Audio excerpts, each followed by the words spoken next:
আপনারা জানেন যে একটা হালনাগাদ ভোটার লিস্ট হালনাগাদ করার চেষ্টা চলতেছে।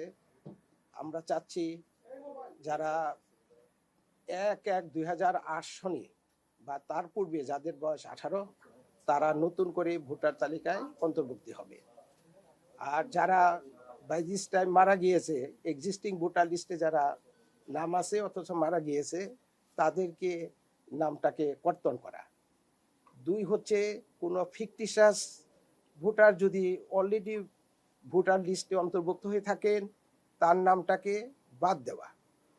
আর যে জিনিসটা সবাই বলি, আমরাও বলি, যে রোহিঙ্গা থেকে ভিন্ন দেশে কোনো নাগরিক যাতে ভোটার না আসতে পারেন তার একটা ব্যবস্থা করা। এই জন্য প্রায় গত পরশু থেকে প্রায় 30,000 তথ্য সংগ্রহকারী সমস্ত বাংলাদেশে ছড়িয়ে পড়েছেন। তারা কাজে ডোর টু ডোর তারা যাবেন এবং এটা আগামী মাসের 3 তারিখ পর্যন্ত চলবে। এই কার্যক্রমে একটা বলেছেন যে প্রচার করা দরকার। আপনাদের আমরা যাতে আজকে সকল সাংবাদিক ভাইদের মাধ্যমে দেশবাসীকেও আমরা অনুরোধ করব যে যারা আপনার কাছে তথ্য সংগ্রহ করতে যাবেন তাদেরকে পূর্ণ সহযোগিতা করুন এবং আপনার সঠিক নাম, ঠিকানা, পিতার নাম ইত্যাদি যে সমস্ত তথ্য প্রয়োজন সেগুলো সঠিক তথ্যগুলো দিন। আরেকটি কথা আপনারা সকলেই জানেন যে ভোটার লিস্টের বাই প্রোডাক্ট হচ্ছে ন্যাশনাল আইডেন্টিটি কার্ড, জাতীয় পরিচয়পত্র। ভোটার লিস্টে যদি কারোর নাম ভুলও থাকে, ধরেন নিজের নাম ভুল হইল, পিতার নাম ভুল বা মাতার নাম ভুল, তবুও তিনি তার ভোটাধিকার প্রয়োগ করতে কোনো বাধা নাই। কিন্তু পরের দিন যখন তার নিজের প্রয়োজনে বিভিন্ন কাজে যখন তিনি voter ID card national ID card ব্যবহার করবেন, পদে পদে তিনি বিরক্তির বা অসুবিধার সম্মুখীন হবেন। এবং আমাদের দেশে এখন এটা একটা ইম্পর্টেন্ট ডকুমেন্ট। খাজনা দিতে থেকে শুরু করে রেলের টিকিট কাটা থেকে শুরু করে লোন নেওয়ার থেকে শুরু করে যত রকম কাজ আছে সব জায়গায় এখন জাতীয় পরিচয়পত্র ব্যবহৃত হচ্ছে। সেখানে যদি ভুল থাকে সেই ভুলটা কিন্তু মারাত্মক। এবং ইতিমধ্যেই অতীতে কিছু ভুল হয়েছে বিভিন্ন কারণে, সেগুলিকে সংশোধন করতে গিয়েও এখন আমাদের নির্বাচন কর্মকর্তারা অনেক হিমশিম খাচ্ছেন এবং মানুষ, আমরা যতদূর জেনেছি, প্রত্যাশিত তাদের যে সেবা সেটা কিন্তু তারা পাচ্ছেন না বলে অনেকেই অভিযোগ করেন।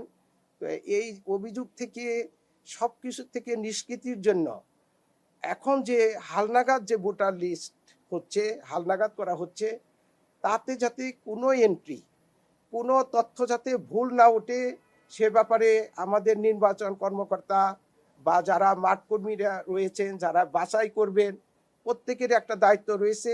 সেই দায়িত্ব সাথে সাথে যিনি ভোটার হবেন, যার তথ্য লিপিবদ্ধ হবে, তারও একটা বিরাট ভূমিকা রয়েছে।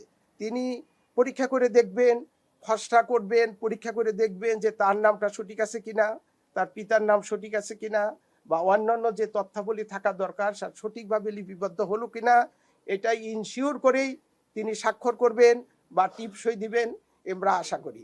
এবং আমরা সকল দেশবাসীকে এবং আপনাদের সাংবাদিক ভাইদেরকে আমরা অনুরোধ করব এই বিষয়টি সর্বত্র প্রচার করা, একটা পাবলিক অ্যাওয়ারনেস সৃষ্টি করা।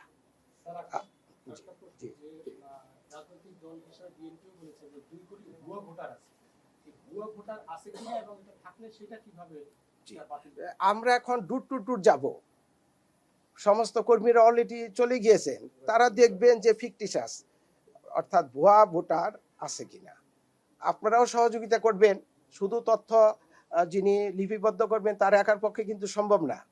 আপনারাও যারা জড়িত, সংশ্লিষ্ট রাজনীতি কর্মী বলেন, সমাজসেবী বলেন বা ইলিট শ্রেণী বলেন, তারাও কিছু সহযোগিতা করলেই আমার মনে হয় যে যদি কোনো ভুয়া ভোটার থেকে থাকে, ফিকটিশাস ভোটার যদি হয়ে থাকে, তার নামটা আমরা যথাযথ প্রমাণ সাপেক্ষে কেটে দেওয়ার জন্য সিদ্ধান্ত নিয়েছি।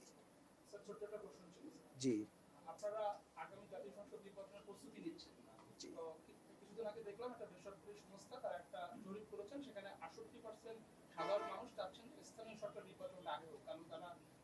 সেবা পাচ্ছেন না সিটি কর্পোরেশন বা জি। পৌরসভা, আপনাদের পরিকল্পনা কি? যে এই প্রশ্ন খুব কঠিন প্রশ্ন নিঃসন্দেহে।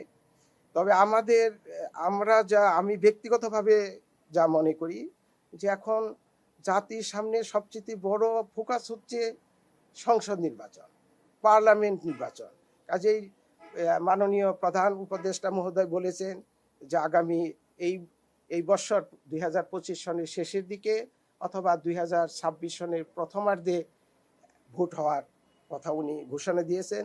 আচ্ছা, আমরা মূলত এখন জাতীয় সংসদের নির্বাচন নিয়েই বেশি ভাবছি। সুষ্ঠু সুন্দর নির্বাচন করার জন্য স্যার কি পদক্ষেপ আছে আপনার? আমরা তো জাতির কাছে ওয়াদাবদ্ধ, এটা আমাদের কনস্টিটিউশনাল অব্লিগেশন। জাতির কাছে আমরা ওয়াদাবদ্ধ। এতদিন ভোট সম্পর্কে যে মানুষের মধ্যে যে অনীহা ছিল বা এতটা মনোযোগ ছিল না, গ্রহণযোগ্যতা প্রশ্নবিদ্ধ ছিল, আমরা সেই জায়গা থেকে উত্তরণ ঘটিয়ে একটা সঠিক, সুন্দর, মানুষের কাছে গ্রহণযোগ্য একটা নির্বাচন দেওয়ার জন্য প্রতিশ্রুতিবদ্ধ এবং আমরা এই লক্ষ্যেই এগিয়ে যাচ্ছি। শেষ করুন। থ্যাংক ইউ, ধন্যবাদ।